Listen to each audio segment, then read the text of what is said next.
She stood on my porch with a suitcase and a Goodwill coat, 11 months after she told me not to wait. I opened the door. Paloma was standing right behind me in the hallway. Dominique looked at her, then at me, and the woman who walked out of my life like I was nothing finally understood what nothing actually feels like. The night it started wasn't supposed to be different from any other Tuesday. Conveyor belt jammed at the hub around 4 a.m., and the shift supervisor, me, sent everyone home early. Pulled into my street at 6:15 instead of 7. That 45 minutes changed everything. A black Audi sat parked 2 houses down from mine. Not a neighbor's car. Not a delivery van. Just a black sedan with tinted windows sitting on a quiet residential street before sunrise. Something in my chest tightened before my brain caught up. I didn't pull into my driveway. Parked behind Sal's truck 2 doors down, killed the engine, and waited. 7 minutes. That's how long I sat there before my front door opened. A man walked out, mid-30s, leather jacket, camera bag slung over one shoulder. He moved like someone who'd done this before. No rush. No looking around. Just walked straight to the Audi, started the engine, and pulled away. I gave it another 10 minutes. Then I went inside. Dominique was asleep. My side of the bed was wrinkled, sheets twisted, pillows shoved sideways. I hadn't been in that bed since yesterday morning. In the kitchen, 2 wine glasses sat in the sink. One had lipstick on the rim. The other didn't. I stood in that kitchen for maybe 30 seconds. Then I poured myself a glass of water, drank it, and went to the couch. The next morning played out like a script she'd rehearsed 100 times. Dominique was already at the counter when I came out of the shower. Coffee poured, smile ready. "How was your shift?" She kissed my cheek. Casual. Easy. Like a woman with nothing to hide and nowhere to be. That's when I knew this wasn't the first time. The smoothness gave her away. No hesitation, no extra niceness, no guilt circling behind her eyes. This was routine. She'd done this enough that it didn't cost her anything anymore. "Long night," I said. That was all. She didn't push. Didn't need to. In her mind, I was the same Emmett I'd always been. Predictable. Safe. The guy who comes home, drinks his coffee, asks about her day, and never checks the things that don't add up. 21 years, and that's the version of me she'd settled on. After she left for work, I sat at the kitchen table and made a list on the back of an envelope. Not feelings. Facts. Black Audi. Camera bag. 2 glasses. Wrinkled sheets. 4-something a.m. Then I drove to Home Depot. Bought a Ring camera, the small white kind, motion activated, night vision built in. $63. The woman at checkout asked if I needed help with installation. I told her I'd figure it out. Mounted it under the front eave that afternoon. Took 11 minutes. The little white box looked like every other doorbell camera on the block. Dominique wouldn't notice. She never looked up. 10-night shifts. For visits. The Ring camera logged every one. Always between 1 and 5 a.m. Always the same black Audi pulling up 2 houses down. Always the same man walking to my front door like he had a standing reservation. The 4th recording was the one that sealed it. Dominique followed him out onto the porch, pulled him close, and kissed him. Not a quick goodbye. A real kiss. The kind you give someone you've been kissing for a while. The camera caught his face clean. Infrared doesn't lie. Timestamp in the corner. For 17 a.m., a Thursday. I downloaded every clip. Copied them onto 2 USB drives. One went into the fireproof safe in my closet. The other into the junk drawer by the front door. The one Dominique never opened because it was full of batteries and old receipts. During those 2 weeks, nothing changed on the surface. Coffee in the morning. "How was your shift?" Her smile. My answer. The whole performance. Except now I was watching it from the outside, like a man standing behind glass. She delivered her lines perfectly. Every single morning. The hardest part wasn't the anger. Anger is clean.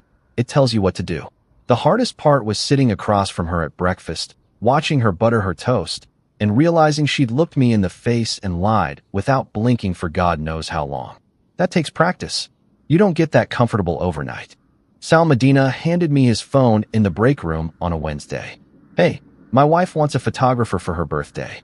This guy any good? Instagram page. Portfolio shots, studio work, headshots." I scrolled past 3 posts and stopped. The face on my porch at 4 a.m. stared back at me from a professional headshot. Gage Holiday. Freelance photographer, downtown Memphis. One post showed a black Audi parked outside a coffee shop. Caption read, "My office on wheels." I kept scrolling. Older posts. The same woman appeared in several, dark hair, wide smile. His ex-wife. And the thing that caught my attention, she'd liked his most recent post 2 weeks ago. He'd liked hers 3 days before that. These two weren't done. Not even close. A man who keeps liking his ex-wife's photos while sleeping in another man's bed isn't building something new.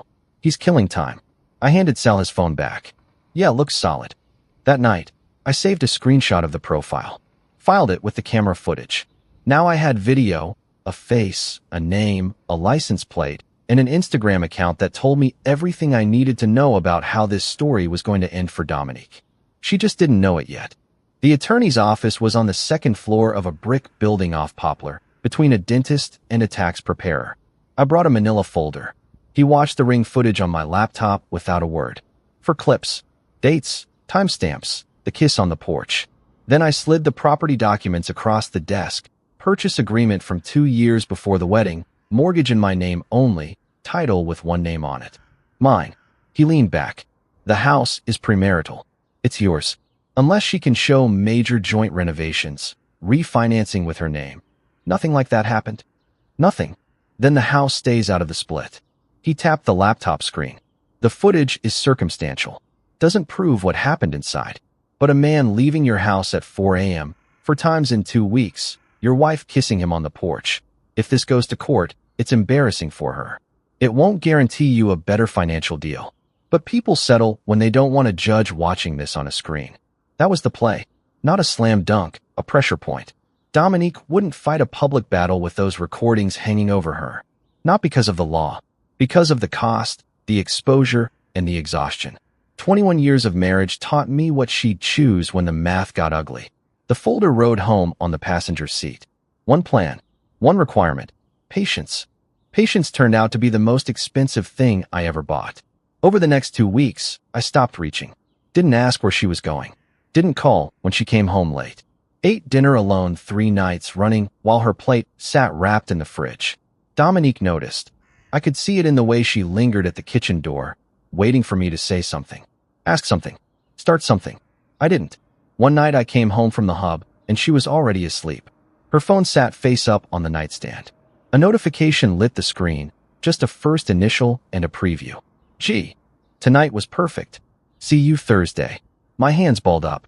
Every muscle in my body wanted to grab that phone and throw it through the bedroom window. The attorney's voice played in my head. She'll know what you have. She'll prepare. Instead, I walked to the garage. Sat on the stool by the workbench. The Bronco sat there under a tarp, untouched for over 6 months. Not because I couldn't work on it, because every time I opened that garage door, I heard the same voice. The smell. The noise. You're spending another weekend in here? So I stopped. On my own. Like it was my decision. That night, I pulled the tarp off. Found a wrench. Started loosening the bolts on the intake manifold. My hands were shaking and the socket kept slipping. Didn't matter. The attorney said wait. So I waited. With a wrench in my hand instead of her phone. 6 weeks after I mounted the camera, Dominique sat me down at the kitchen table. I need space, Emmett. I need to figure out who I am. Don't wait for me. She'd rehearsed it. The pauses were in all the right places. Her eyes were steady, not sad, not guilty, just resolved. Like a woman who'd already packed and was just delivering the news. 2 days later, she loaded boxes into her car. I carried the heavy ones. Taped the last box shut, set it in the trunk, and stepped back. She stood by the driver's door, keys in hand, waiting. For 21 years, I'd been the one who said stay. The one who smoothed things over, who apologized first, who filled the silence with something soft enough to keep her comfortable. She expected that version of me to show up one last time. He didn't. Drive safe, I said. Something shifted in her face, not hurt, exactly. More like confusion. The script didn't have that line in it. She got in the car and pulled out of the driveway without looking back. I watched the taillights disappear at the end of the street. Walked inside. Checked the safe, flash drive, still there.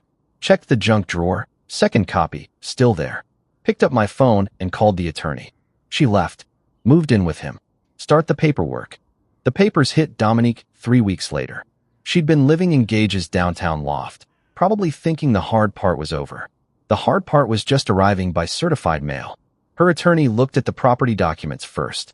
The house. Bought 2 years before the marriage, mortgage in my name, title in my name, no major joint renovations, no refinancing. Premarital property under Tennessee law, not subject to division. Dominique had lived in that house for 21 years. Cooked in that kitchen. Planted the hydrangeas by the front steps. Picked the paint colors twice. And none of it mattered on paper. The house was mine before she was mine, and it stayed mine after she wasn't. Then my attorney sent the ring footage. For clips. Timestamps. The kiss. Her lawyer called mine within 48 hours. The conversation was short. He advised Dominique that fighting for the house was a dead end legally. The savings and marital assets were on the table. That's where the split would happen. But if she pushed for more and the case went before a judge, those recordings would become part of the record. Court filings are public. Discovery is public. A judge watching her kiss another man on her husband's porch at 4 a.m, that's public too. Dominique signed.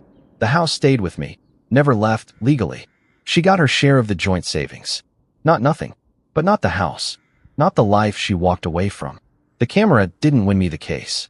It won me the silence. Changed the locks first. Then painted the bedroom. That sage green she'd picked when under 2 coats of warm gray in a single Saturday. Hauled her reading chair to the curb. Someone took it before sunset. Every weekend, the garage door went up. The Bronco got my attention for the first time in years. New gaskets, fresh wiring harness, rust sanded down to bare metal. Nobody told me the garage smelled. Nobody mentioned the noise. Paloma showed up the way good things usually do, without warning. Her dispatch company routed freight through our hub. One afternoon she said, "You look like you could use a meal that isn't from a vending machine." Burgers by the river that Friday. She didn't ask about my ex. 2 adults who'd learned that silence can be a kindness. By month 8, she had a toothbrush at my house. At some point, I gave her the short version. Married 21 years, wife left for someone else, divorce signed. Paloma listened, nodded once, and never brought it up again. That told me everything I needed to know about her. Meanwhile, the story I'd predicted played out exactly. Gage went back to his ex-wife, the one whose photos he'd never stopped liking, the bridge he'd never burned. Dominique was the detour. She'd bounced from his loft to a 1-bedroom on the east side, driving a beat-up Nissan. The man who doesn't burn bridges will always walk back across them. Month 8. Chopping onions for dinner when my phone buzzed on the counter. Dominique's name. First time since she'd signed the papers. "Can we talk? I think I made a mistake." Paloma was in the next room, setting the table. I read the message once, set the phone face down, and finished the onions. "Everything good?" she called out. "Yeah. Dinner's almost ready." Later that night, I typed one line. "Talk to your lawyer." "Mine's done talking." Sent it.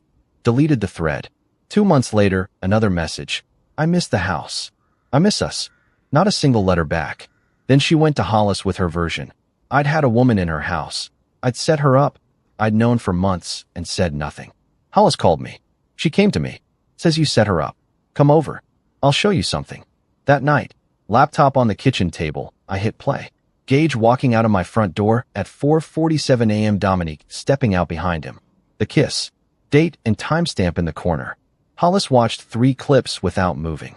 "That's your porch. And that's her." A long silence. "How long have you had this?" "Since before she left." "Why didn't you say anything?" "Didn't need to. Until now." He stood up. "No big promises. Just, if anyone asks, I'm not gonna lie about what I saw." And he didn't. When mutual friends came asking, Hollis told them what the camera showed. The truth moved on its own. The people who mattered already knew. Tuesday evening. Paloma and I were at the table when the knock came. Dominique on the porch. Rolling suitcase. Dark circles. The Goodwill coat. A Nissan Sentra parked crooked in the driveway. I'm done with him. I want to come home. I reached into the junk drawer, pulled out the envelope and the flash drive. Set both on the porch railing. "That's your copy of the divorce. And that's every Thursday from 2 to 5 a.m. In our house. Our bed. Your friend Gage drives a black Audi. I've known since week 1. Her eyes went to the flash drive, then back to me. "You knew?" "The whole time. I let you